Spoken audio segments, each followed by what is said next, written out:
ఓం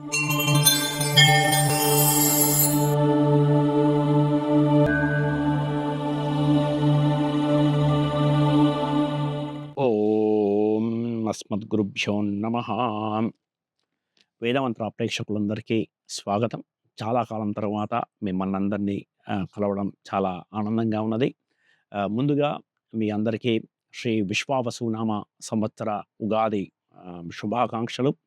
ప్రభవాది 60 సంవత్సరాల్లో 39వ సంవత్సరమైనటువంటి శ్రీ విశ్వావసునామ సంవత్సరం మీకు సమస్త ఆయుర ఆరోగ్యాలను ఐశ్వర్యాలను కలగజేయాలని ఆ భగవంతుణ్ణి మనస్ఫూర్తిగా ప్రార్థిస్తూ, వృషభ రాశి వారికి ఈ సంవత్సరం గోచర ఫలితాలు ఎలా ఉండబోతున్నాయో చూద్దాం. ముందుగా ఆదాయ వ్యయాల కిందికి వస్తే వృషభ రాశి వారికి ఈ సంవత్సరం ఆదాయం 11 గాను మరియు వ్యయం 5 గాను ఉన్నది. అలాగే రాజ్యపూజ్య అవమానాల కిందికి వస్తే రాజ్యపూజ్యం 1 గాను మరియు అవమానం 3 గాను ఉన్నది. గోచరానికి వస్తే ఈ సంవత్సరం మీకు మొదట్లో మీకు ఒక కొద్ది రోజుల పాటు మే నెల వరకు కూడా గురువు మీకు వ్యయస్థానంలో సంచరించినప్పటికీ ఆ తర్వాత ఆయన మీకు లగ్నంలో సంచరించడం, ఆ తర్వాత ఆయనకు మీకు ద్వితీయ స్థానంలో సంచరించడం, తిరిగి ఆయన మీకు లగ్నంలో సంచరించడం, అలాగే మీకు శని మీకు లాభస్థానంలో సంచరించడం, రాహు మీకు దశమ స్థానంలో సంచరించడం ఇది మీకు అనుకూలిస్తుంది. అలాగే కేతువు మీకు చతుర్థ స్థానంలో సంచరించడం కొద్దిగా మీకు ప్రతికూలతలను కలుగజేస్తుంది. ఇది ప్రధానంగా మీకు ఉన్నటువంటి ముఖ్యమైనటువంటి గోచర ఫలితాలు.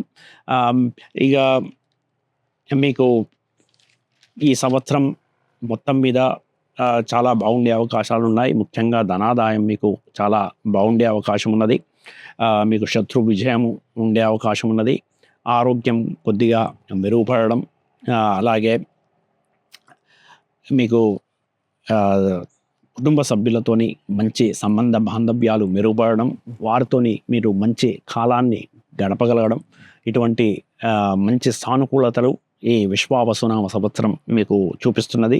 ముఖ్యంగా గురువు యొక్క ప్రభావం వల్ల మీకు దాంపత్య జీవితంలో, అలాగే మీకు సంతాన విషయంలోనూ, ఉన్నత చదువుల్లోనూ, విద్యార్థులకు గాను వీరందరికీ కూడా గురువరంతో మీకు చాలా మంచి ఫలితాలు ఏర్పడే అవకాశాలు ఉన్నాయి. ముఖ్యంగా వృషభ రాశి వారికి ఈ సంవత్సరం వివాహ ప్రయత్నాలు కొలిక్కి రావడానికి ఒక మంచి అవకాశం కనిపిస్తున్నది.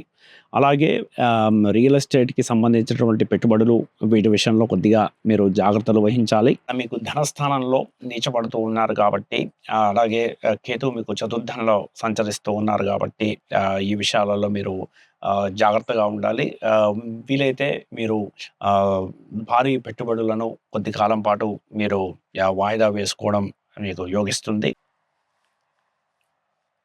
ఇక వృత్తిపరంగా మీకు కొద్దిగా చికాకులు ఇవి ఉన్నప్పటికీ కూడా బాగా రాణించే అవకాశాలు ఉన్నాయి. మీరు ఉద్యోగంలో మీరు ప్రగతి సాధిస్తారు. ప్రమోషన్స్ వీటికి సంబంధించి మీకు మంచి అవకాశాలు ఈ సంవత్సరం కల్పిస్తున్నాయి. అలాగే తృప్తి మాత్రం కొద్దిగా ఈ సంవత్సరం తగ్గే అవకాశం ఉన్నది. శ్రమ ఒత్తిడి మీకు ఎక్కువ ఉండే అవకాశం ఉన్నది. భోజన సౌఖ్యము కొద్దిగా తగ్గే అవకాశం ఉన్నది.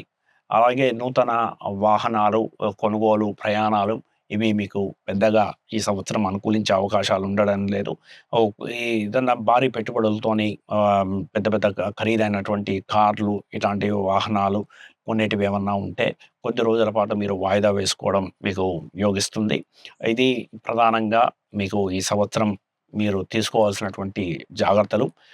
ఈ సంవత్సరం మీకు ఈశ్వరుని అనుగ్రహం వల్ల మీకు అనుకున్న పనులన్నీ సక్రమంగా నెరవేరాలని, అలాగే మీకు కాలం ఉల్లాసంగా గడవాలని భగవంతుణ్ణి మనస్సారా ప్రార్థిస్తూ తిరిగి కలుద్దాం. అప్పటి వరకు స్వస్తి.